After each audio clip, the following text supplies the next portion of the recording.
Sud Radio et vous, encore du changement du côté du dispositif MaPrimeRénov', le gouvernement qui prévoit de déléguer aux collectivités la gestion des dossiers des aides aux travaux de rénovation. Le secteur se montre assez inquiet, faut le dire. Le projet de loi en tout cas a été présenté en Conseil des ministres. Bonjour Bérénice de Villefloriot. Bonjour Benjamin. Et merci d'être avec nous, rédactrice en chef de Radio Imo, je le précise. Alors que prévoit exactement ce projet de loi, Bérénice, dites-nous tout. Alors aujourd'hui, il faut savoir que MaPrimeRénov' est gérée au niveau national par l'Agence nationale de l'habitat qu'on appelle l'ANA. Et l'idée du gouvernement, c'est de transférer progressivement une partie de cette gestion aux collectivités locales, les intercommunalités par exemple, les métropoles ou encore certaines communautés de communes. L'objectif, c'est simple, c'est rapprocher les décisions du terrain et donner davantage de pouvoir aux élus locaux qui connaissent mieux l'état du parc immobilier de leur territoire, forcément.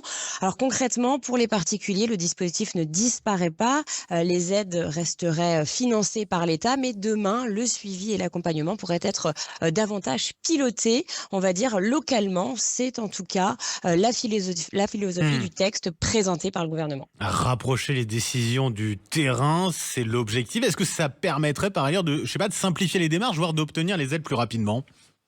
Alors, sur le papier, oui, le gouvernement estime qu'un maire ou une collectivité locale connaît souvent mieux les besoins des habitants qu'une administration nationale située à Paris. L'idée est donc d'avoir des interlocuteurs plus proches, capables de mieux accompagner les ménages dans leurs projets. Mais attention, proximité ne veut pas forcément dire rapidité. Le vrai problème de MaPrimeRénov' ces dernières années, ce sont surtout les montagnes russes. On l'a vu, changement de règles, trop souvent, fermeture temporaire des guichets, délai d'instruction parfois très très long et beaucoup de fraude, donc une lutte contre la fraude.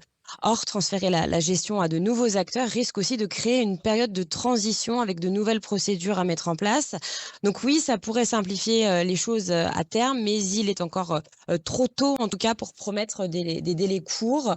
Donc, affaire à suivre. Affaire à suivre. En tout cas, la question, c'est de savoir si les collectivités sont vraiment en mesure de s'occuper de la gestion des dossiers de MaPrimeRénov', parce que ça demande quand même du temps et de l'argent, Bérénice.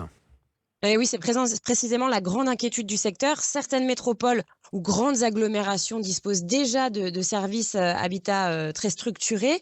Elles pourraient absorber cette mission, on va dire, relativement facilement. En revanche, dans les territoires plus ruraux ou dans les petites intercommunalités, eh bien, la question des moyens se pose clairement, il faut le dire. Il faut du personnel formé, il faut des outils informatiques, du suivi administratif et des contrôles, c'est important. On l'a dit, il y a beaucoup de fraude.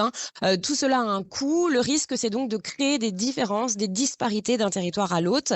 Certains pourraient être très efficaces, d'autres beaucoup moins. C'est d'ailleurs pour cette raison que les professionnels de la rénovation demandent de la visibilité et surtout de la stabilité. On en a besoin. Leur principal message aujourd'hui, c'est arrêter de changer de règles tous les 6 mois. Bah oui, parce que forcément, la question qu'on se pose également, c'est de savoir si il faut craindre un nouveau coup de rabot pour MaPrimeRénov'. C'est l'inquiétude notamment de certains dans le secteur. Si j'ai un projet de rénovation là, est-ce qu'il vaut mieux attendre ou se dépêcher ?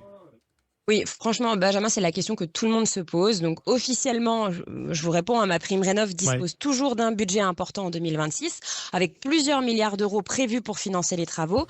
Mais il faut reconnaître qu'en quelques années, le dispositif a connu de nombreuses modifications, critères d'éligibilité, niveau d'aide, fermeture temporaire, recentrage budgétaire. Donc, le secteur redoute qu'une nouvelle réforme s'accompagne à terme d'économies budgétaires. Donc, mon conseil, il est assez simple. Si votre projet est mûr, si vos devis sont prêts et que votre plan de financement est bouclé, il ne faut pas attendre. Personne ne peut garantir que les conditions seront identiques dans 6 mois ou dans un an. En revanche, attention, faut pas non plus se précipiter sans avoir bien étudié son projet. C'est pas la bonne idée non plus. Donc, pour résumer, pas de panique, mais si vous êtes prêt, mieux vaut avancer que reporter. C'est probablement le meilleur moyen de sécuriser les aides actuellement disponibles. Bon, on prend les conseils. Merci beaucoup, Bérénice de Villefloriot. Voilà pour toutes ces explications très claires. MaPrimeRénov', donc, avec l'idée de la part du gouvernement de déléguer aux collectivités la gestion des dossiers de ces aides. Merci beaucoup, Bérénice, rédactrice en chef de Radio Imo. Et puis, on vous retrouve samedi midi sur Sud Radio. Parlons Imo, c'est avec Sylvain Lévy-Valency. Bonne journée, Bérénice. Au revoir, Benjamin.